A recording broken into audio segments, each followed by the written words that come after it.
Nevada State Senate committee heard two bills on Monday that could make it the latest state to significantly reduce the amount of fentanyl possession eligible for trafficking charges in response to the largest overdoses crisis in U.S. history. The debate has pitted law enforcement officials against harm reduction advocates and has implications for how the deadliest drug in America is prosecuted and whether low-level users could be lumped in with the traffickers the lawmakers target. "I've had dreams, and frankly nightmares, over ensuring that in pursuit of this bill that we don't recreate the war on drugs from the crack cocaine days," said Democratic Attorney General Aaron Ford, who introduced one of the two bills. Harm reduction experts said the bills would do just that.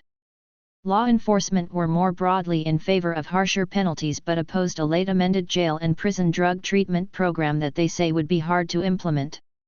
Fentanyl mostly arrives in the U.S. from Mexico and is mixed into supplies of other drugs, including cocaine, heroin, methamphetamine, and counterfeit oxycodone pills. Some users seek it out. Others don't know they're taking it. About 2 milligrams of fentanyl can be fatal, meaning 1 gram could contain hundreds of lethal doses. Imposing longer prison sentences for possessing smaller amounts of drugs represents a shift in states that in recent years have rolled back drug possession penalties. As overdoses have piled up, other state legislatures are also considering or passing harsher penalties for lower amounts of fentanyl, including Oregon, West Virginia, South Carolina, and Alabama. Sponsors say the two companion bills are meant to give more tools for law enforcement to prosecute traffickers bringing in fentanyl to the state. In Nevada, there were 497 overdose deaths from synthetic opioids like fentanyl, according to the Attorney General's office. Democratic Senate Majority Leader Nicole Canizaro's bill gives illicit fentanyl its own substance category and prosecutes knowingly or intentionally possessing the drug as low-level felony trafficking starting at 4 grams, with mandatory prison time. Ford's bill handles mid to high-level trafficking starting at 14 grams with escalating penalties up to life in prison.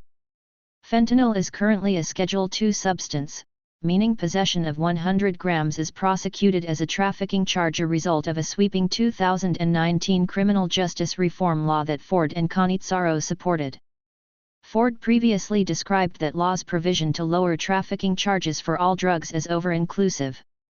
But he said on Monday that the proposed bill actually furthers that law's intent to adjust weights and penalties based on specific drugs. The Coalition of Harm Reduction Advocates said the bill would lump low-level users who need treatment with high-level traffickers who push vast sums of fentanyl into the state.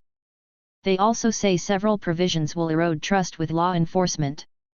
Ford's bill is void from the state's Good Samaritan law that exempts people from criminal drug possession charges while reporting an overdose. A late amendment from Canizaro added the lower amounts to the law. Among the largest concerns are the state's crime testing labs, which test only for the presence of fentanyl, not the exact proportion in a mixture of drugs. Thus, people with over 4 grams of any illicit drug containing a few milligrams of fentanyl could be subject to trafficking penalties, several said.